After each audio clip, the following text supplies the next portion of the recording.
Bonjour et bienvenue aux causeries au coin du feu. Aujourd'hui, deuxième vendredi.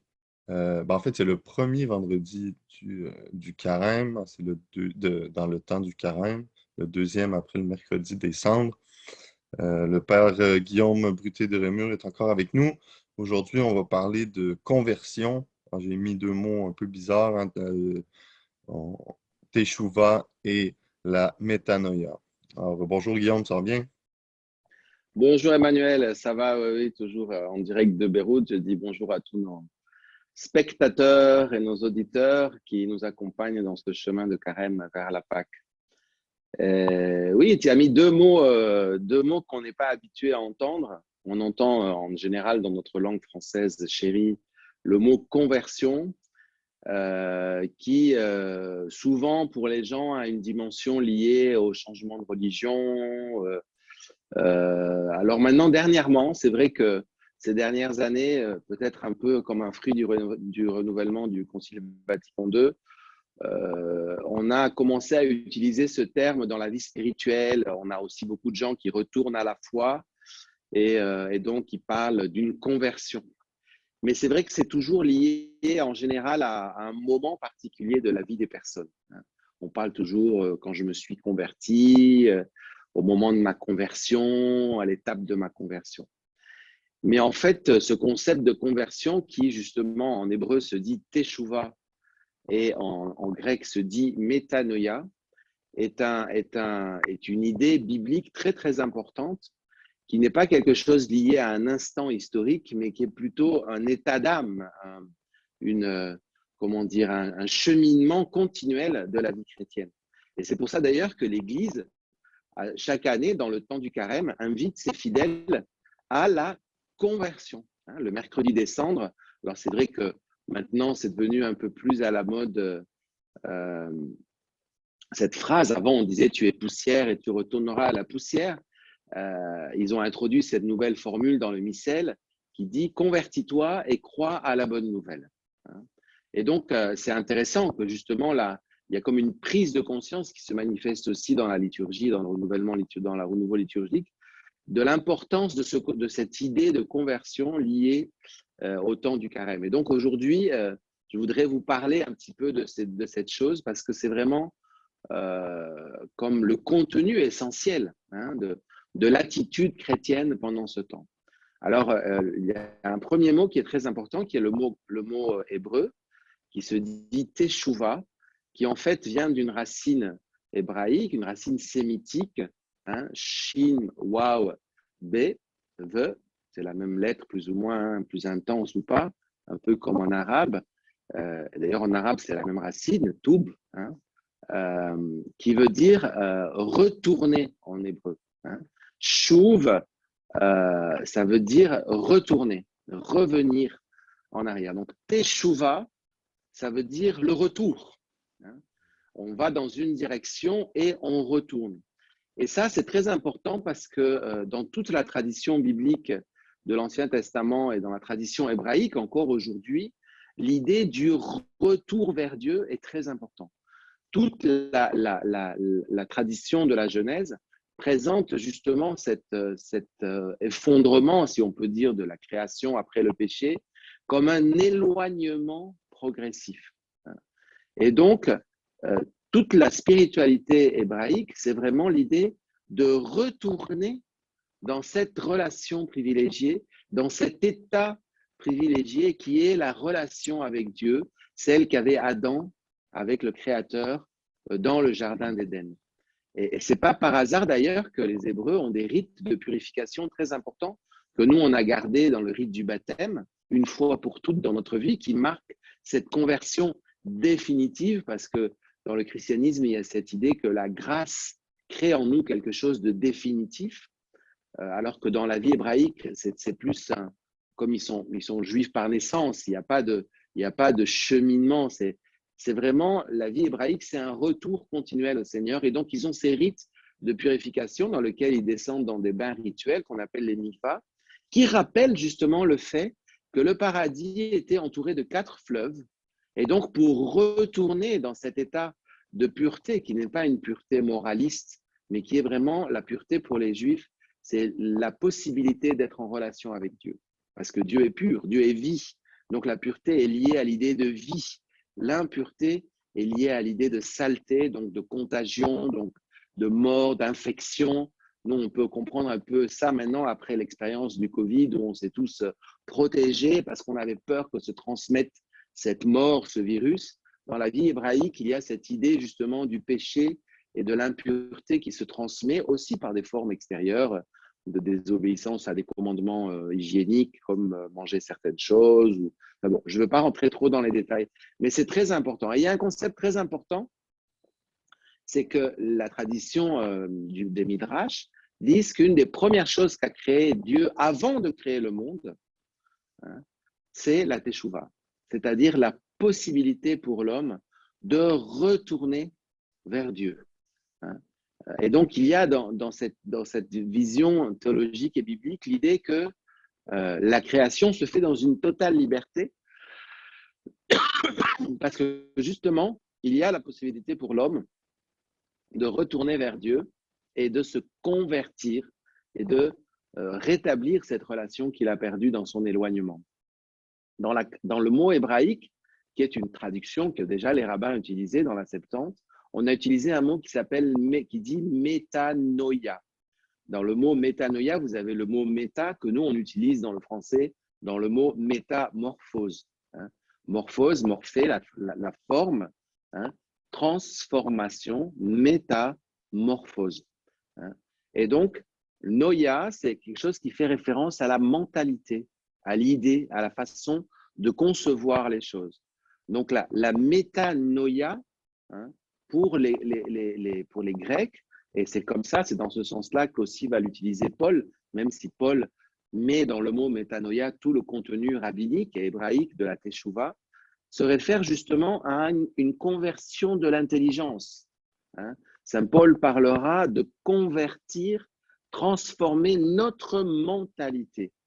Parce que la révélation de Jésus-Christ montre que justement, cette impureté que la loi hébraïque avait mis en évidence à travers justement des choses quelquefois très matérialistes. Hein.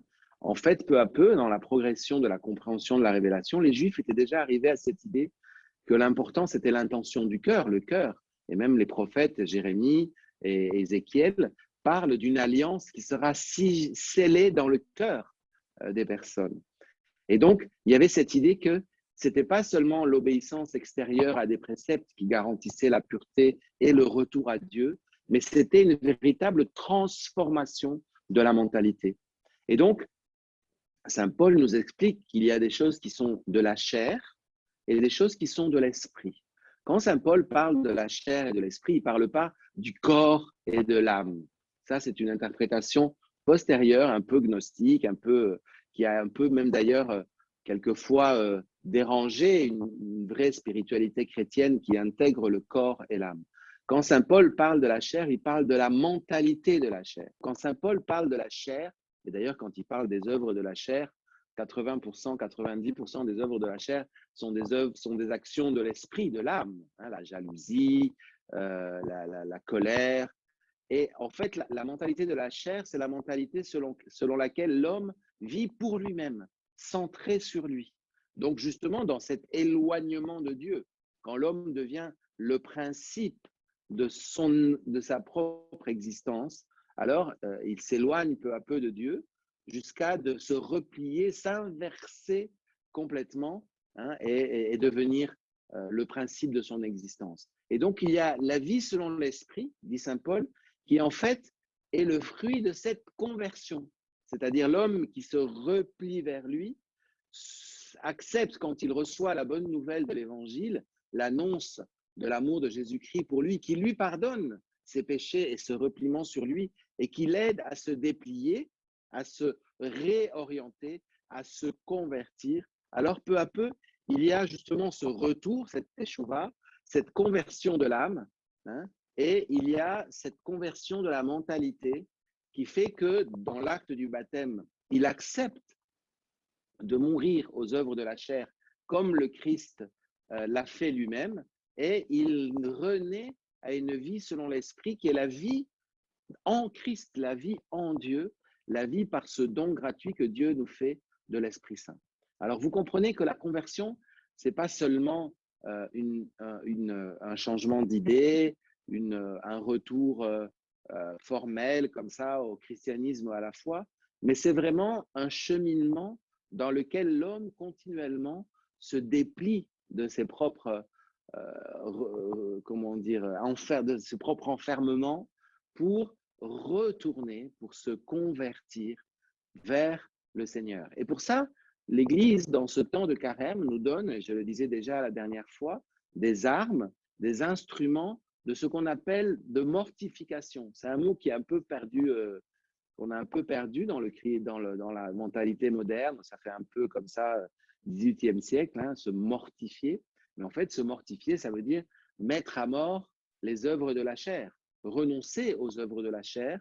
Et il y a des actes par lesquels nous pouvons manifester cette intention intérieure et ce désir de nous retourner vers le Seigneur, qui sont justement la prière, le jeûne, l'aumône, dans lequel nous montrons que le centre de notre existence, ce n'est plus nous-mêmes, mais c'est le Seigneur. Alors voilà que le carême devient vraiment un chemin de conversion vers une Pâque, vers un baptême, vers un passage, parce que la nuit de Pâques, c'est le mémorial du passage de l'esclavage à la liberté et du passage de la mort à la vie de Jésus-Christ, de cette résurrection qui est justement ce passage de la mentalité de la chair, hein, à la mentalité de l'esprit. Et c'est d'ailleurs dans cette nuit-là que l'Église traditionnellement baptise. Après, on baptise toute l'année, mais c'est la nuit du baptême parce que c'est la nuit de ce saut, hein, qui marque justement ce retour au Seigneur par la grâce en Jésus-Christ. Bon, merci Guillaume. Alors, moi, j'ai perdu ma matérialité virtuelle, je crois, avec la caméra. Mais avant, c'est une mortification là, qu'il faut vivre. Mais avant qu'on finisse, tu peux nous dire juste un petit mot sur. J'ai mis la peinture de Rembrandt comme miniature, hein, une peinture que je sais que tu aimes bien aussi. Je crois que Oui, cette parole, cette parabole de Saint-Luc est peut-être celle qui représente le mieux, hein, qu'est-ce que c'est que la conversion. Et la conversion à plusieurs exactement. niveaux, même, bon, sans rentrer dans tous les détails, mais peut-être dire un petit mot là-dessus comme mot de la Oui, fin. oui, non, c'est très intéressant. La parabole de Saint-Luc a trois paraboles de la miséricorde, deux dans lesquelles c'est Dieu qui va chercher, non, chercher la brebis perdue, chercher la drachme perdue. Et puis il y a cette grande parabole de fils prodigue dans lequel il y a justement cet éloignement du père, cet enfant qui tue son père parce qu'il lui demande l'héritage. Il y a quelque chose de très symbolique, hein, ça veut dire je considère que tu es mort et que j'ai droit désormais au legs que tu m'as promis. Et cet homme qui justement utilise cet héritage qui est en fait la vie divine, qui est en fait la vie de Dieu, la vie même que Dieu nous a donnée, et qui peu à peu justement s'invertit, hein. Il dépense ses biens, il les utilise pour des choses qui ne sont pas être avec le Père, hein. C'est pour ça que le Père dira au fils aîné, mais tu es toujours avec moi, tu es dans cette relation avec moi. En tout cas, il appellera à la conversion le fils aîné qui a perdu justement cette conscience qu'il est avec le Père. Et donc, le fils prodigue, hein, prodigue, ça vient justement du fait qu'il donne, hein, il distribue ses biens pour en profiter jusqu'à ce qu'il arrive à une famine, parce que justement, nous sommes des êtres finis et nous ne sommes pas Dieu. Et donc, nous faisons l'expérience que en nous-mêmes, nous n'avons pas la source de la vie et que les choses s'épuisent en nous. Et quand ces choses s'épuisent en nous, que tout ce qui peut nous gratifier à un moment s'arrête parce que nous sommes des êtres finis et donc rien de ce que nous vivons est infini et définitif. Quand le fils prodigue prend conscience de cela, il retourne en lui-même, hein. Il fait un retour, une métanoïa, c'est-à-dire qu'il commence à réfléchir et là il comprend qu'il y a une immense différence entre là où il est et là où il était. Et donc, il décide de retourner vers le Père. Mais ce retour que cet enfant fait, qui est une démarche personnelle, ne serait pas efficace pour lui hein. En tout cas, c'est ce que dit Jésus-Christ dans la parabole. Si ce père ne l'attendait pas, c'est-à-dire la bonne nouvelle de ce carême pour nous tous, c'est qu'il y a un père qui est à la fenêtre et qui attend notre retour. Et qui, à peine il voit en nous cette conversion, alors là, il se précipite vers nous et c'est lui qui opère le véritable retour de cet enfant prodigue. C'est pas l'enfant prodigue ne retourne comme un serviteur et il a besoin de cette parole du Père qui le rétablit dans sa filiation. Hein, et il va retrouver tous les attributs de sa filiation avec l'anneau, les chaussures, le vêtement. Il est réintroduit et il participe à un banquet, hein, image justement de ce royaume des cieux, de ce banquet céleste, l'Eucharistie, la Pâque. Et donc, c'est pour ça que c'est très, très beau cette peinture de Rembrandt qui est dans mon bureau juste derrière l'ordinateur. C'est justement cette idée qu'on voit le Père qui englobe, hein, cet enfant qui est tout sale, tout souillé de cette mentalité de la chair, et ce Père qui l'absorbe, hein, qui le réintroduit dans cet être avec lui. Hein. Pour ça, je disais déjà la dernière fois, le désert est un lieu de fiançailles, un lieu de rencontre avec Dieu. Et c'est pas, le carême n'est pas un lieu de tristesse dans un sens comme ça un peu victimiste, mais au contraire, c'est un lieu de profonde joie et de profonde intimité avec le Seigneur. Merci beaucoup, Guillaume. Alors, nous, on se revoit la semaine prochaine et on va Ok, essayer là, de gérer un peu tous les problèmes techniques. Mais bon, hein, cette semaine, entre le Liban, entre Beyrouth et Rome, c'était un petit peu plus difficile. Mais bon, déjà, c'est une bonne chose qu'on soit capable de le faire. Et on se ok. dit la semaine prochaine. À la semaine prochaine et au revoir à tout le monde. Désolé pour les problèmes techniques, car j'ai réussi à redémarrer mon ordinateur. Cette semaine, je suis à Rome avec mon père pour préparer mon mariage qui arrive là, à la fin juin. Alors, c'est pour ça là, qu'on voit la qualité est un petit peu moins bonne, etc.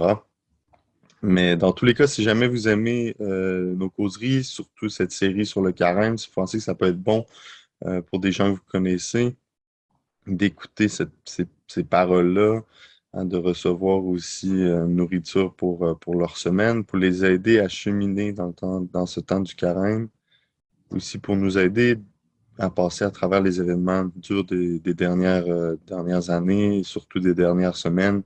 On peut aussi s'unir dans la prière spécialement pour l'Ukraine et de prier, hein, comme demandait la Vierge à Fatima, hein, pour la conversion de la Russie. Alors, n'hésitez pas à aimer donner un petit pouce en haut, partager, hein, sur ça, soyez prodigue et on se voit très bientôt.